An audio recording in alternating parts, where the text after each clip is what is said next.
Bismillahirrahmanirrahim. Ketemu lagi dengan Miss Sari.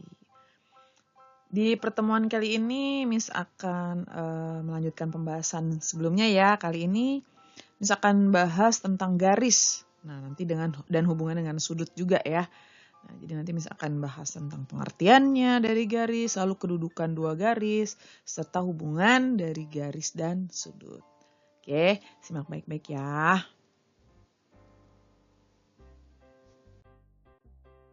Yang pertama, tentang kedudukan dua garis. Nah, sebelumnya garis itu apa sih? Nah, garis itu adalah susunan titik-titik. Nah, pokoknya titiknya banyak gitu sampai bisa tak hingga. Nah, dia saling bersebelahan, pokoknya berderet, panjang, bisa ke dua arah, ke kanan ke kiri atau ke atas bawah ya. Jadi kumpulan titik-titik. Nah, macam-macamnya apa aja kedudukan dua garis itu? Yang pertama adalah sejajar. Nah, digambarkannya seperti ini ya, sejajar. Lambangnya ini ada kayak garis dua gini ya. Ini maksudnya adalah garis A sejajar dengan garis B. Nah, dia dikatakan sejajar jika dalam satu bidang terdapat dua garis yang sama arahnya. Ya, jadi arah yang sama. Dan kalau kedua garis tersebut diperpanjang terus, maka tidak dapat berpotongan, dia nggak akan ketemu. Nah, contohnya kayak rel kereta api tuh, kan ada dua ya rel kereta api kiri kanan itu. Nah, itu kalau diperpanjang terus sampai ujung nggak bakal ketemu. Ya, itu dikatakan sejajar. Lalu yang kedua itu adalah berpotongan. Nah, ini contoh bentuk gambarnya seperti ini. Nah, jadi garis A berpotongan dengan garis B. Nah, dia dikatakan berpotongan kalau memiliki titik persekutuan, titik atau disebut juga titik potong. Maka dia disebut berpotongan. Lalu yang ketiga itu berhimpit. Nah, berhimpit itu nempel gitu ya. Jadi tumpuk-tumpukan. Nah, jadi letaknya sama dalam bidang yang sama. Jadi keduanya mempunyai paling sedikit dua titik potong. Jadi nempel gitu ya. Jadi tumpuk-tumpukan lah. Nah, itu disebut berhimpit. Dan yang terakhir adalah bersilangan. Bersilangan itu kalau dia terletak dalam bidang yang sama tapi tidak sejajar. Nah, contohnya di sini EA, garis EA bersilangan dengan CD. Ya, EA bersilangan dengan CD. Lalu jadi EA kalau ditarik garis terus, CD juga ditarik garis terus, itu nggak bakal ketemu. Nah, itu bersilangan. HD bersilangan dengan AB. HD bersilangan dengan AB. Ya, jadi dia nggak memotong, juga tidak sejajar. Gitu ya, itu bersilangan. Selanjutnya sudut-sudut pada garis sejajar. Nah, ini hubungannya apa nih? Jadi kalau ada dua garis sejajar, nih garis M dan N, lalu ada dipotong oleh satu garis lagi. Nah, ini nanti membentuk sudut nih, ya.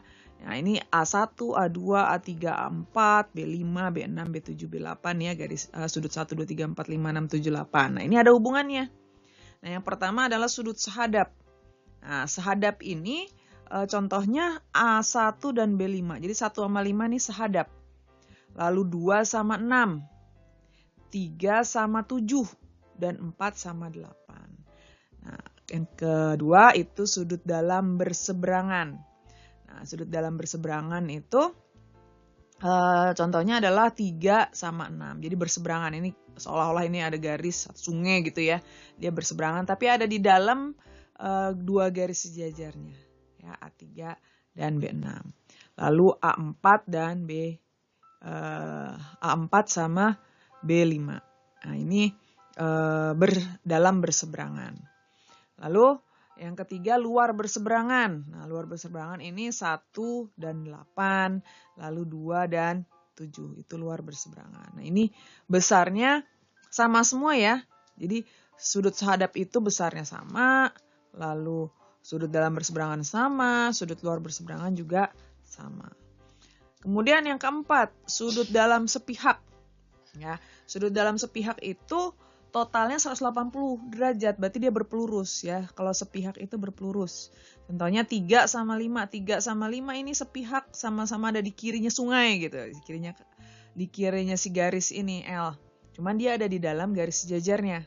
Jadi 3 tambah 5 itu 180 derajat. 4 dan 6, 180 derajat. Nah, disebut dalam sepihak. Nah, satu lagi, luar sepihak.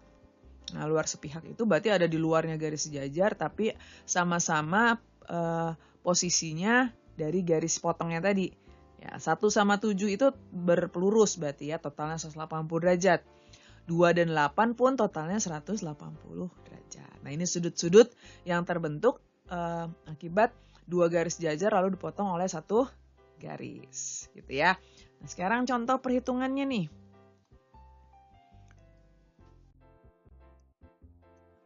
Contohnya yang pertama, tentukan nilai Y.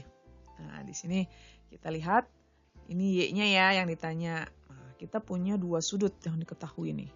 Nah, maka pertama kita lihat nih, 5X tambah 21 ditambah 3X min 9 itu 180 derajat. Kenapa dia sepihak?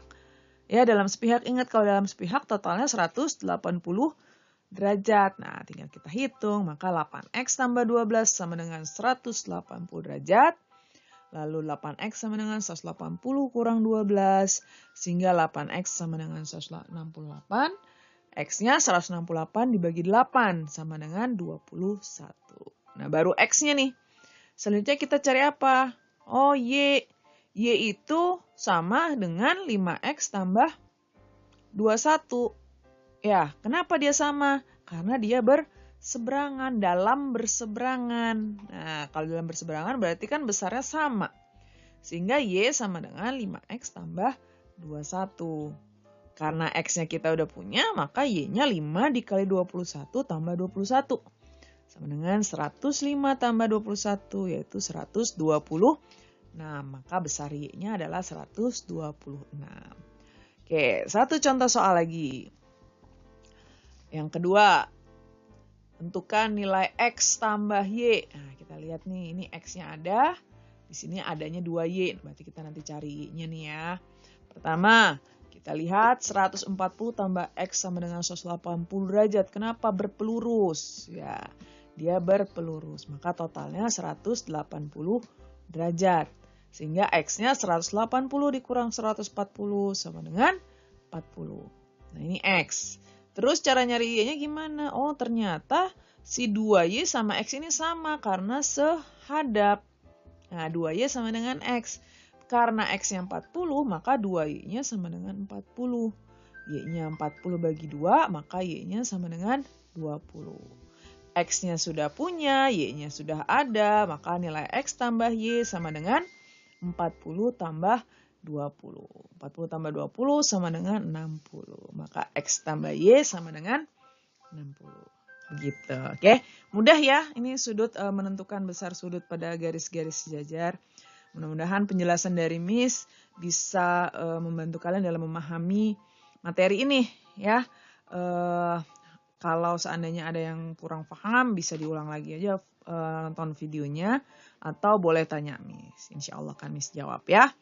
Kita ketemu lagi di video-video Miss Hari berikutnya.